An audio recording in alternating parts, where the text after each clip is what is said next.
Olá a todas as pessoas. Meu nome é Júlio Teodoro, sou estudante da UTFPR, Universidade Tecnológica Federal do Paraná, em Curitiba, no Brasil.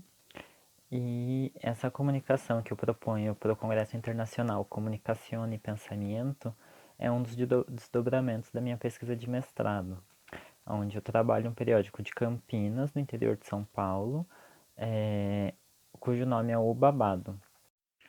Ele foi um periódico publicado em Campinas, São Paulo, Brasil, durante os anos de 1996 a 98, editado pelo Expressão, Grupo de Defesa dos Direitos Humanos de Homossexuais, que abordava de forma humorística e informal diversos aspectos das vivências de pessoas homossexuais da época. Em suas colunas, divulgava atividades dos grupos homossexuais do Brasil, mas também, utilizando um posicionamento mais informal e divertido, haviam artigos de opinião, roteiros de bares, boates, sessões de fofocas, colunas de moda, comportamento, divulgação de artistas, drag queens e pessoas influentes da noite, sempre utilizando do humor e da sátira para criticar posicionamentos considerados inadequados. Na coluna Contatos Imediatos, leitores e leitoras mandavam cartas com anúncios próprios, que continham breves descrições de si e de seus interesses de contato. Foi uma importante interface dentro do periódico para mobilizar encontros, funcionando como uma rede social analógica ou uma rede de relações, onde podia-se ter acesso ao endereço de diversas pessoas para se entrar em contato e estabelecer diálogo. Apesar de não apresentar o caráter público, o alcance e a velocidade das redes sociais digitais, essas cartas publicadas traziam um processo fundamental de uma plataforma social: exposição de perfis de usuários, interações direcionadas, encontros e diálogos. Assim, nos interessa olhar para as descrições utilizadas pelos leitores e leitoras, com o objetivo de identificar categorias utilizadas para descrever a si mesmos e a seus objetos de desejo, entendendo como tais categorias articulam significados específicos em seus usos. Para tanto, utilizamos metodologia mista, que alia a pesquisa de cunho documental com análise quantitativa para verificar a repetição de categorias utilizadas, e qualitativa, de modo a encontrar e analisar processos de representações e construções de identidades e sexualidades nesses discursos. Para Stuart Hall, os materiais de mídia, ao participar de nosso dia a dia, veiculam significados e valores que podemos utilizar para ter noções de quem somos e a quais grupos pertencemos, bem como sobre os diferentes grupos presentes nas sociedades e as diferentes normas e convenções que guiam comportamentos e práticas destes grupos. Podemos considerar, então, que nos materiais de mídia disputam-se significados e valores veiculados em suas páginas, através das representações construídas, ora reproduzindo, ora contestando alguns ordenamentos sociais. A coluna Contatos Imediatos aparece a partir do número 7, abril de 97, edições que contêm apenas 5 correspondências. Os números vão crescendo com o decorrer das edições lançadas, atingindo a marca de 50 correspondências no número 11, outubro de 97, quando volta a diminuir a quantidade, chegando a 14 correspondências no último número consultado, número 15, março de 98. Para essa investigação, escolhemos 3 números do periódico: um do início da publicação, um do meio das publicações e a última edição. Espera-se, com isso, ter-se uma amostragem que abrange os diversos momentos de lançamento do periódico. Mesmo sendo um periódico de Campinas, sua circulação abrange grande parte do território brasileiro. As correspondências podem ser identificadas de diversas cidades, se concentrando nos estados de São Paulo e do Paraná, mas abrangendo outros estados mais distantes, como o Rio Grande do Norte, o Pará e alguma correspondência internacional, de Massachusetts, Boston. As descrições utilizadas nas correspondências nos ajudam a perceber quais características eram valorizadas dentro de uma descrição de si, mobilizando sua autorrepresentação, que se torna representação através do auto da escrita, bem como da representação dos objetos de desejo, que mobilizam sonhos, afetos, expectativas e idealizações sobre os encontros que a coluna poderia promover. Das 55 correspondências analisadas, apenas 8 delas são de mulheres e 47 são de homens. As descrições de si baseiam-se em sua maioria nas características físicas da pessoa, como altura, peso, idade, cor dos olhos, dos cabelos e da pele. As descrições utilizam termos como loiro, castanho, moreno, preto para a descrição dos cabelos, e apenas 2 delas fazem referência à textura dos fios, liso. Para as descrições dos olhos, termos como castanho, esverdeado, marrom e claros são utilizados. As descrições também continham categorias como moreno, moreno claro, claro, para descrições do tom de pele. Em duas delas utilizam-se o termo mulato, em nenhuma delas o termo negro.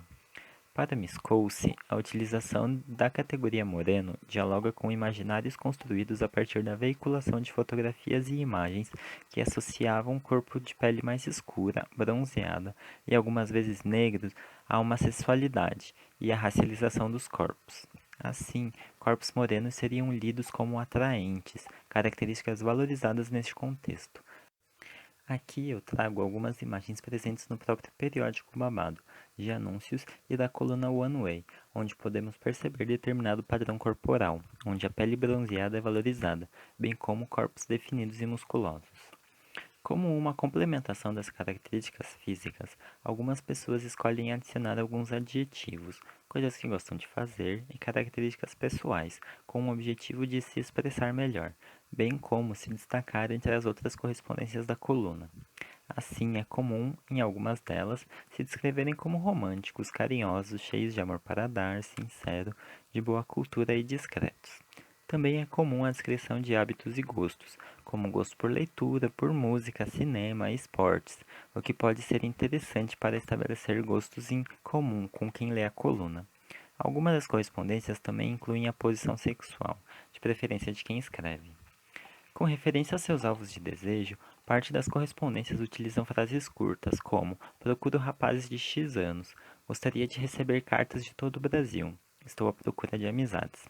Aparecem também frases que indicam a expectativa de que tais amizades se desenvolvam para algo mais, em referência a relações mais íntimas, seja com o sexo ou com relacionamentos sérios. Algumas correspondências são mais específicas, descrevendo com mais objetividade as características que procuram, utilizando expressões como que seja alegre e que aproveite a vida, cabeça aberta, moderno. A expectativa pode ser se relacionar com pessoas sem preconceitos, para conversas agradáveis, sem discriminação. A expectativa sobre relacionamentos de caráter monogâmico também existe, comunicada em frases como: procuro alguém para dividir a vida, que sonha em construir um relacionamento a dois. A monogamia aqui era uma das maneiras de se proteger do HIV e da AIDS, bem como de evitar associações que ligassem homossexuais à promiscuidade, mas que também reforçava padrões normativos de relacionamento. Assim como expressavam o que queriam, algumas cartas comunicavam expressamente o que não possuíam interesse. A fórmula se repetia: dispenso afeminados, pessoas viciadas em sexo ou drogas e sadomasoquistas. Aqui podemos entender que o rechaço a essas características está associado ao contexto da época, tanto de valorização da discrição como um dos modos aceitáveis de ser e se mostrar homossexual na sociedade, principalmente em um contexto onde o estigma do HIV e da AIDS estava fortemente associado a práticas desviantes. A utilização e compartilhamento de seringas era uma das práticas de risco aumentado ao contágio, bem como a grande alternância de parceiros sexuais sem a proteção adequada. Devido a associações promovidas por segmentos mais conservadores da sociedade, a homossexualidade e o HIV e a AIDS foram fortemente associados no imaginário popular, chegando ao ponto de se considerar quase como sinônimos. O rechaço por pessoas afeminadas se relaciona com essas associações, porque a efeminação acaba sendo uma das maneiras não adequadas dentro dos padrões normativos de visibilidade que estavam sendo construídos na época, como nos informa Miskolci. Considerando que o gênero está profundamente ligado aos processos de representação, Teresa de Lauretis explica que noções de gênero podem ser construídas através de processos onde representações, ao interpelarem leitores e leitoras, acabam contribuindo para suas construções da autorrepresentação.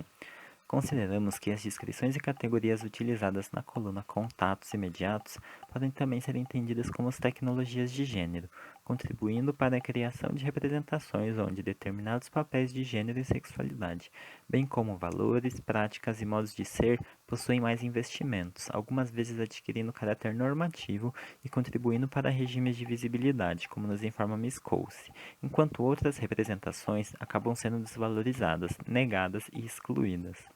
Os resultados da investigação mostram uma diversidade de representações das sexualidades, que ora questionam, ora reforçam posicionamentos normativos, e dessa forma, posicionamos a coluna Contatos Imediatos como uma importante seção de sociabilidade no periódico, que nos permite perceber alguns processos de construção de gênero e identidades por meio de dinâmicas que influenciavam e eram influenciadas pelas descrições publicadas.